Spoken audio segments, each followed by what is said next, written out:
We are Coffee Experts Club. Pretty excited about this. Pretty excited about who we have today. We roped him into it and twisted his arm. He's on vacation, but he said he'd even come and hang out with us, even while he's on a trip and away from the beautiful Montana snow. But Marty, thank you so much for joining us today from Coffee Republic. No, it's my pleasure.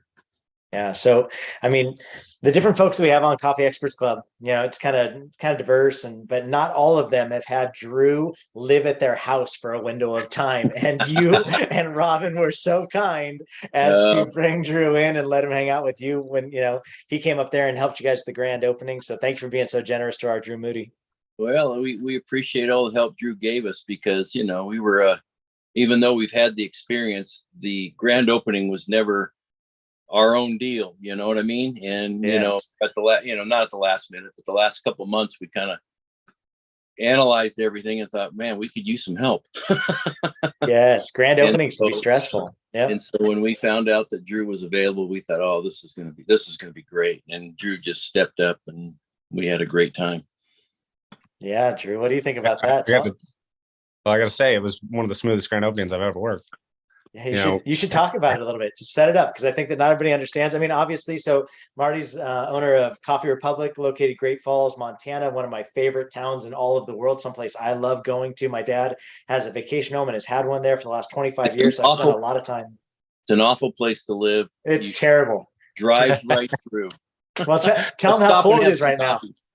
How cold is it right now in Great Falls, Montana? Actually today it's pretty nice from what I understand. It's about 40 degrees. Oh, whoa. Yeah. It was negative. It was like negative 20 last week though, right? That's what I was looking at. Week before last, we saw negative 37. Oh. For 2 days. And then we went from negative 37 to I believe it was something like negative 20, and then positive 10, and then 40 degrees. So like in 4 days, we went from negative 37 to 40. 80 degrees variance only in Montana. That's all you have to lead with, Marty. Lead with that. Nobody's moving there, bro. 80-degree variance. No way. Well, the other thing that people need to understand about Great Falls is that the snow doesn't stick around, because we got, about 12 inches of snow just before Christmas.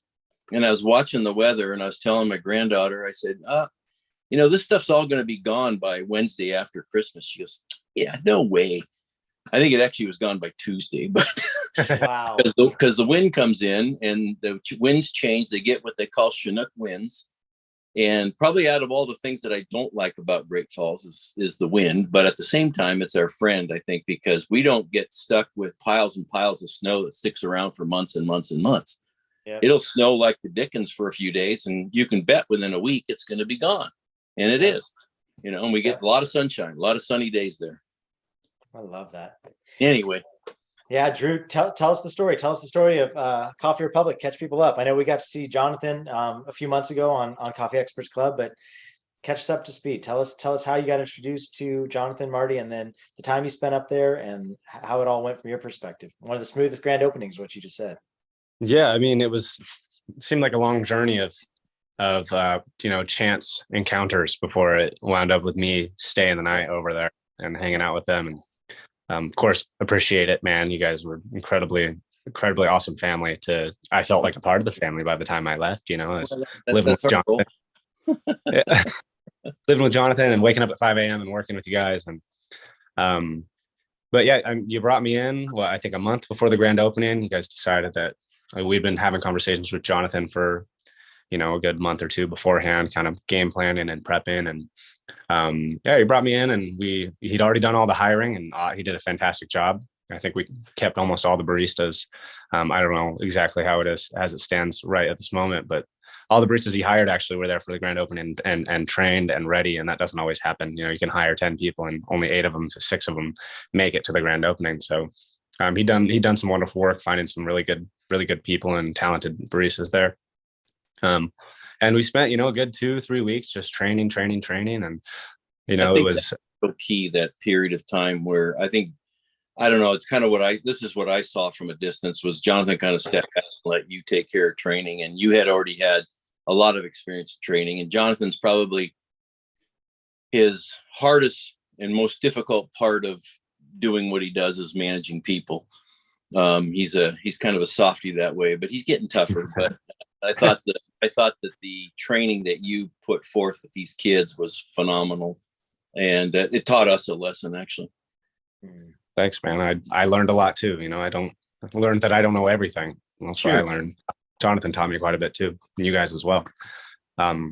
But yeah, our grand opening, we blew the doors off the place. I don't know. It was busier than I expected, but better than I'd hoped. So, very talented kids. I'm sorry, go ahead. No, you could go. I said it's funny on those grand openings, those early hours when you get a few people trickling in and you think, oh crud, is this really going to work or not? So stressful, right? So stressful. Very stressful. And then I think it was by about 8:30 in the morning, or maybe even a little earlier than that, maybe 7 o'clock, when we had the 29 car line that just kind of stayed there for the whole stinking day. And it was awesome. It was, of course, it was homegrown, so it was better than any other ones we've ever done. Yeah. I love it. Your guys' the way that you guys stack cars too. I felt like we just twirled them around the building a couple times. Like we had lines going all the way around. That was so impressive. I thought you guys did such a great job with that.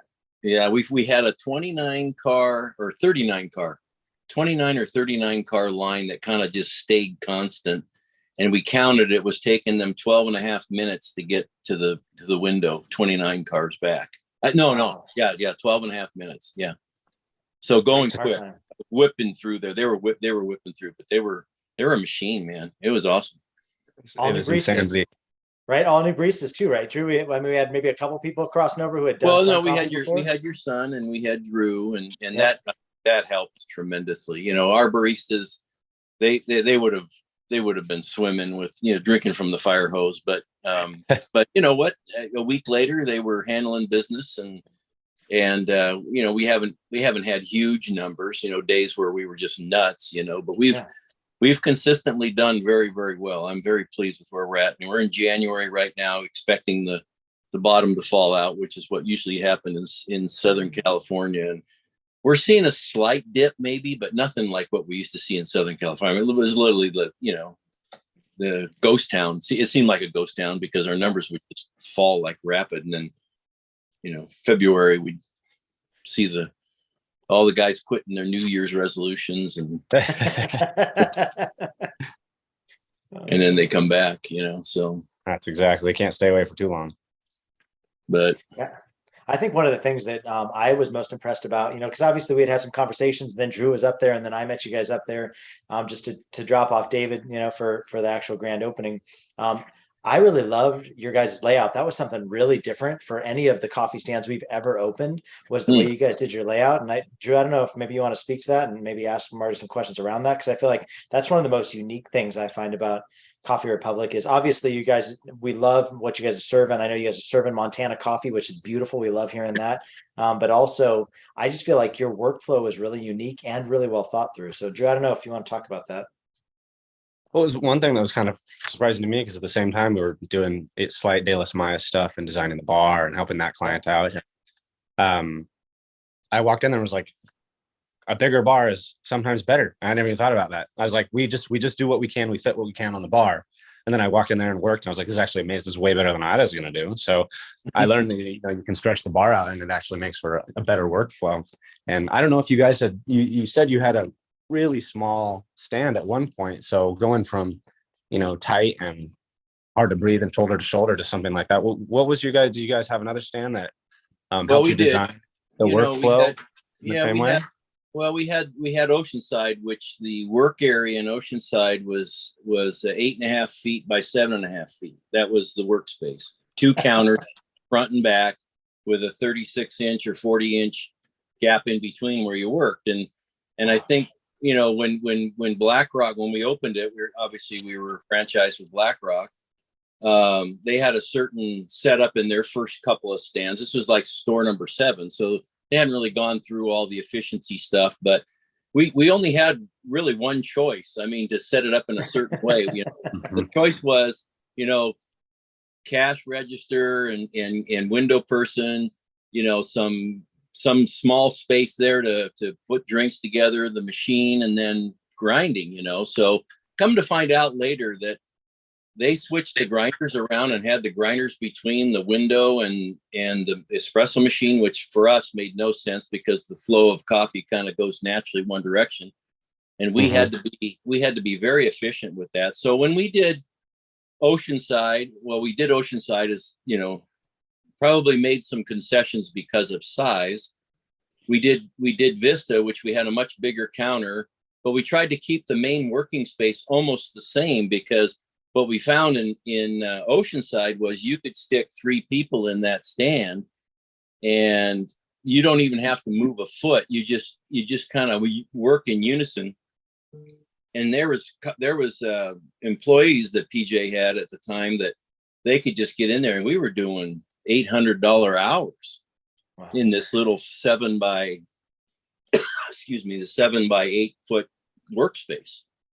Wow. You know, we couldn't store a lot of stuff in the workspace, so we had a little storage room right behind the building, and we usually had an extra employee that was running, just restocking everything mid span when things were just crazy.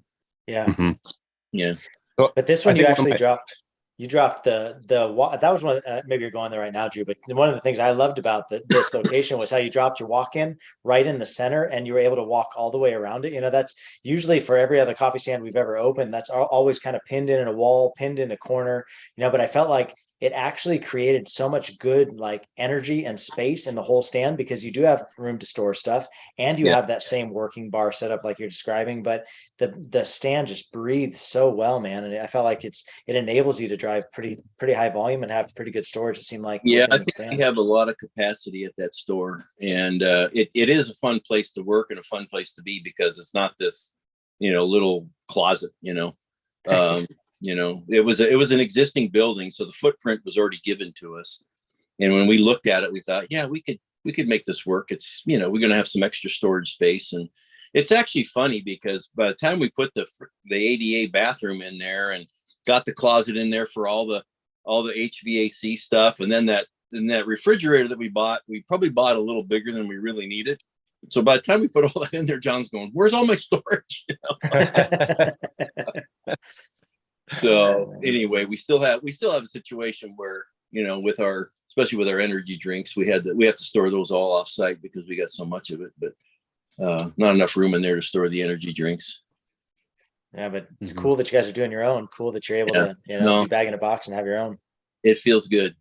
Yeah. Well, there were a couple pieces that I really liked about your building, and of course the fridge in the center was one. Amazing. The workflow of just being able to spin around and grab your milk that's amazing. And then you have the keg, the tap. That was badass. Yeah, that was pretty badass. Yeah, the whole refrigerator positioning was kind of given to us from BlackRock because they had the merchandisers in front, and it made a lot of sense. You could reach back and grab stock, and anything that came in from the trucks you could fill into the racks, and it kind of flows nicely because then your latest milks are up front. You're not having to worry about, you know, rotating stock. It just kind of flows in naturally the way it should. That works out great. And I think the positioning of that, you know, Jonathan even made a comment. He says, I wish the merchandisers were a little closer to the counter. We left so much room thinking we had space, and, you know, which we did. But he says, I wish it was closer to the counter, because they're so used to just taking one step back and grabbing something out. Now they have to take actually 2 steps. But yeah, I mean, it's a really fun business to be in, really, to be honest with you. Yeah. You know, one thing I learned way back when I first started this with Jack Brand was not knowing what to expect. You know, having their success and the things that they were doing as a model helped out a lot, to be honest with you. Because I had no idea what I was doing. I was a mechanical engineer trying to run a business now, which I've never done before in my life. So I learned a lot along the way. But I think what I learned early in the beginning is managing expectations of yourself. You know, what are your expectations through the business, you know? And I think when somebody wants to look at one of these as a potential for revenue and a way of life, is you have to really be real about the expectations. Right. Because it's not a get rich scheme that happens. It's not. It takes a lot of hard work. Profit margins are dwindling as you see commodities rising, but it's if you pay attention to the costs and your payroll and manage good products and those things, it's a great business to be in. But the thing I think I learned up front in the beginning was to go into the business with a certain set of expectations and not something that's out of bounds. If you go into any business with out of bounds expectations, you're going to have nothing but trouble. Yeah. And finding that right balance of what you expect out of a business and where it can actually take you sometimes can be tough. Yeah. Mm-hmm. I feel like what I've seen in you guys that I've really appreciated about the way Coffee Republic does it, and you and your family have handled it, a couple of different things actually has been, one is you don't take shortcuts. I've noticed that about you, that like you think things through from the end to the beginning and set yourself up for success. That's one of the things I really appreciate about you. And then also just how you've pulled together as a family, and it's a family affair. Like you guys all lock arms and you get in there and you guys all get things done, and you kind of play to your strengths. And I know Robin helps some with the marketing end of things, and like, Jonathan is the operator, and I know that you've been a lot of the brains behind it and wiring together all the back end pieces of it. But maybe you could speak to those things. So I think that's something that's pretty unique to you guys. Well, I think some of that, there's some truth to being not frugal, I guess is the word. Yeah. You can frugal yourself to death and kill yourself with right. business. And again, I think that goes back to what I was saying about managing your expectations, because when we opened Coffee Republic, we had some money set aside to start a business, and there was buckets of dollars for each phase of the business startup, and one of them was marketing and product purchases and equipment and everything else. And in the early days back in 2010, I wouldn't have known what to put in what bucket, but having been through it once or twice now with opening 2 stores, you understand what the financial aspect of it is, and you need to pull the trigger on those things in order to be successful. And I think that even now, here's an example. Even now, I've set aside some dollars for an emergency fund, only because I know that there may be situations where some months we might not make our numbers depending on what's going on. So, being prepared for those kind of things is how. That's what takes the stress off. You've already allocated those things. Otherwise, if you go into a month where you look like you're going to be $5,000 short on a payroll and you don't have the money somewhere, it's like that can be very stressful. Of course, yeah. So yeah. I think managing your own expectations, and I spent a lot of time putting stuff together on spreadsheets and showing the boys and said, here's if you're doing this kind of thing, then you have to have this over here. I'm mostly talking about labor, and labor is the biggest one. Labor will either make you or break you. Watching the labor numbers, back in 2010, after a year of being open with BlackRock, I was looking at the numbers and I was having to sell cars in order to make payroll, right. And I couldn't figure out what the heck is going on here. And finally, I sat down and I spent some more time scrubbing numbers. And finally, I came to PJ. I said, "You know what? We're way overstaffed. Here's the deal. Here's the deal. If you need to make this amount of money, then you need to be here for 150 hours a week. That's." It wasn't that bad, but I was telling them, hey, in order to offset payroll costs, which is our biggest dollar hit, you need to be in the stand X amount of hours. And if you're in the stand that many hours, I can pay you this, and, he saw that and said, okay, that's what I need to do, And so there was lots of holidays where he was the only one in there. Of course, it was like I said, 7x6. So we ran it solo with one guy for a long time in the evenings and in the mornings, early mornings, because we didn't have enough people to serve. There were hours that went by where we didn't see a single customer, but yeah. But boy, after 6 months, I would say 6 months to a year, we had people waiting in line before we opened, and we had people begging to sell us a drink at 9-10 in the evening, Yeah. Got to be open. You want to sell coffee, you got to be open.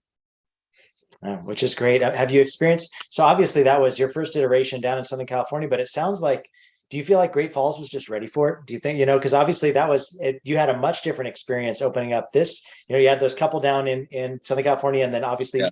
everybody that's been around coffee knows how BlackRock wound it up, and like they bought you back out, and then you took that money and you went and you started your own thing. But it seems like in starting your own thing, stand number one actually was a much different experience than stand number one first iteration. Yeah, it is. The numbers that we're doing coming out, of course, it's 10 years later, but the numbers that we're doing coming out of the chute, I haven't really done a good analysis of, just, cost of living and everything else that's higher now 10 years later, although we're in a market that's not quite the market that like it is in California. But yeah, the numbers that we came out with are better than what we did in the first time. And I mean, I'm telling you, I drove by our stand in Oceanside probably 3 months after opening to show my sister and my brother-in-law for the first time. And, we were doing a $300 Sunday. Right. And I'm like, oh man, you can't even keep the doors open for that kind of money. Right. But we've never had any days like that here, in Great Falls.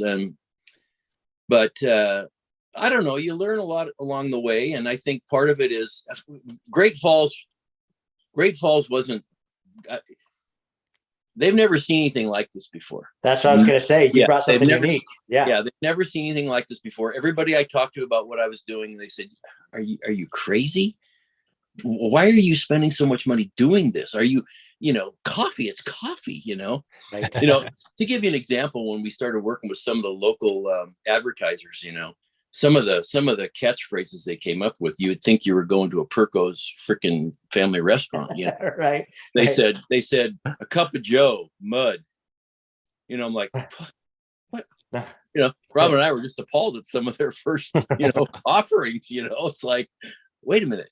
Do you understand that we're trying to show a different quality and a whole different vibe than, Perco's coffee? Right.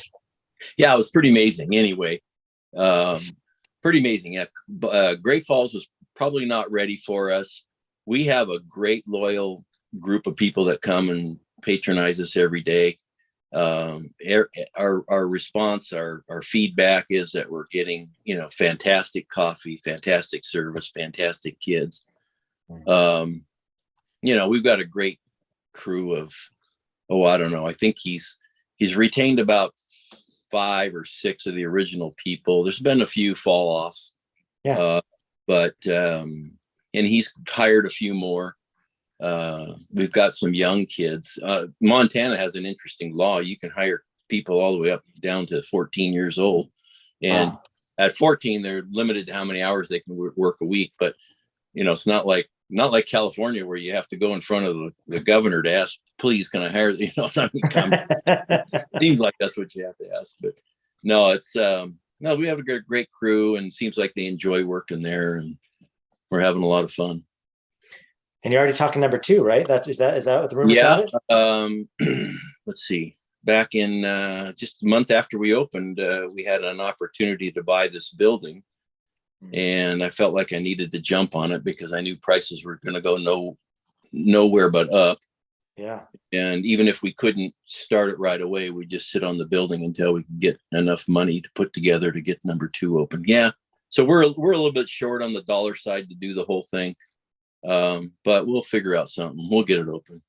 That's the part I feel like is so impressive with you guys. And Drew, I feel like I've been dominating the whole thing. So anything you want to throw in to add, but I just think that's part of the part that I feel like that's you guys staying ahead of the curve, right? That's you guys looking ahead, having the foresight to see, not getting lost in the forest for the trees, but an opportunity opens up. And even if you can't move on that opportunity right now, you're going to take the opportunity. And then all that's doing is staging you for when you are ready and you're ready to go. And then you can turn the key, which is powerful. Well, with the first go around down in Southern California, I guess ignorance is bliss, because, I knew nothing about anything about starting a business. To be honest with you, I worked in the engineering field under the guise of corporations all my life. Yeah. And risk was very low for me, right? I mean, it was not a big thing. So when my mother and father passed away, first my mother, then my father, they left me with a little bit of money. And I told my wife, I said, hey, we need to invest in something that's going to be long-term and that will give us residual income. And, you know, when we did that, it was kind of a new thing for us, but having the cash to be able to get going and not being hindered by massive amounts of borrowed dollars. I mean, that's the only thing that kept me going. I think that's the only thing that I probably made it through without a heart attack. You know, I mean, because if you leverage yourself so high, I think that takes the fun out of the business. And again, if you're budgeting dollars and you know ahead of time, this is the money you're going to spend, and you spend that money, and then you start to see the results, you can see a plan coming together that's working, you know? Yeah. And I think so many times, you know, if I didn't have the guidance of Jack, I got to be honest, Jack and Becca and Daniel at the time, and actually Jeremy's the one that came down and opened up with PJ and lived with PJ for 2 weeks, you know, or actually almost a month. Wow. And I mean, they literally lived in our RV because we had a fifth wheel at the time, and it was parked in my driveway, and Jeremy and PJ would stay in the RV, and they'd get up at 4 o'clock in the morning, go open the store, and they were down there. But prior to grand opening, Jeremy came down, I think, about 2 weeks before we had the grand opening, and he helped PJ set the whole thing up. You know, and that's kind of where that flow came from. It was different than what they were doing up north because they had more space, but it was probably the best flow plan for that size building. And that's kind of what we've taken, is that, you know, even though you get these big spaces, you don't want to do a lot of walking when you're cranking out coffee. You want to be standing there, you know, almost like traffic cops, you know. Yeah. Yeah. You have everybody at the right stage and station, and you're just moving through it, which is good. I love it. Well, hey, we're coming up on the top of the show, but I just want to thank you for bringing us in, allowing us come hang out with you guys, allowing us to be a part of what you got going on in Montana. It's such an honor. I know Drew's hoping you're going to ask him back for the number 2 when you guys get ready to open that one up, because we love being up there. That's a given. Yeah. But anyway, Marty, thank you so much for joining us today. We really appreciate the time. Yeah, no problem. You guys have a great day. All right, brother. You too. Good to see you. Thanks so much.